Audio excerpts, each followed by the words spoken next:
నెల్లూరు జిల్లా కేంద్ర కారాగారంలోని జీవిత ఖైదీ rowdy sheeter Srikanth payroll వెనుక ఎవరున్నారు? ఎవరి సిఫార్సులతో పెరోల్ వచ్చింది? బయటకొచ్చే అరాచకాలు మొదలుపెట్టడంతోనే పెరోల్ రద్దు చేశారా?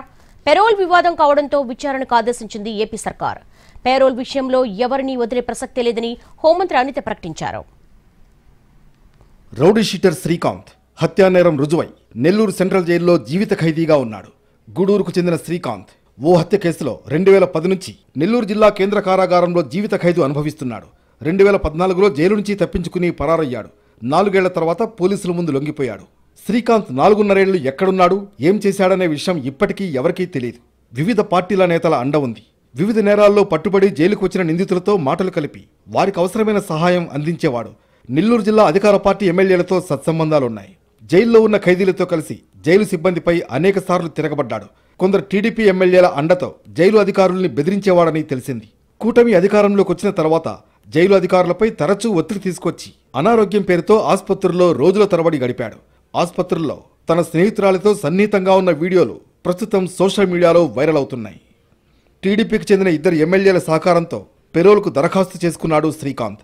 పెరోల్ ఇవ్వొద్దని తిరుపతి జిల్లా ఎస్పీ, గూడూరు డీఎస్పీ, సిఐ, జిల్లా కేంద్ర కారాగార సూపరింటెండెంట్, హోంశాఖ దృష్టికి తీసుకువెళ్లారు. అతడు బయటకు వస్తే శాంతి భద్రతలు అదుపు తప్పే అవకాశం ఉందని కూడా చెప్పారు.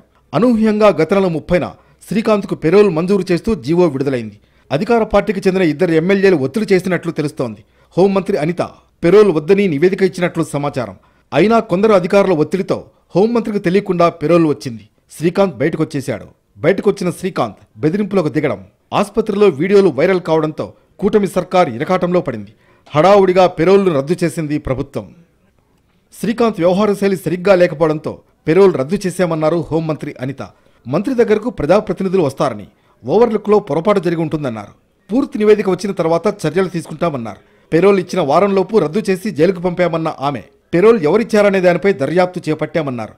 దీని వెనుక ఏం జరిగిందో ఎవరున్నా వదిలిపెట్టే ప్రసక్తే లేదన్నారు. ఆపాము, పెరోల్కి ఇవ్వకూడదని చెప్పాము, అతన్ని తీసుకొచ్చి మళ్ళీ జైల్లో పెట్టాము. అతని వెనకాతలు ఏం జరుగుతుంది, పెరోల్ ఇవ్వడానికి ఎవరెవరు ఇందులో సహకరించారు దాని మీద ఎంక్వైరీ జరుగుతుంది. ఎవరైతే దట్ లేడీ ఆవిడ బ్యాక్గ్రౌండ్ ఏంటంటే అట్లా ఎంక్వైరీ జరుగుతుంది. ఆవిడ వెనకాతలు ఎవరెవరిని బేస్ చేసుకుని ఆవిడ ఇంత నెట్వర్క్ చేసిందన్న దాని మీద ఎంక్వైరీ జరుగుతుంది. ఎవరిని వదిలిపెట్టు. నిబంధనల ప్రకారం శ్రీకాంత్ కు పెరోల్ ఇవ్వడం కుదరదంటూ హోంమంత్రి అనితకు పోలీసులు చెప్పారు. అయితే హోంమంత్రికి తెలియకుండా పెరోల్ను మంజూరు చేశారు ఉన్నతాధికారులు. కూటమి ప్రభుత్వంలో కీలకాధికారి సూచనతో పెరోల్ ఇచ్చినట్లు తెలుస్తోంది. ముఖ్యమంత్రి కార్యాలయం కూడా దీనిపై విచారణ కోరింది.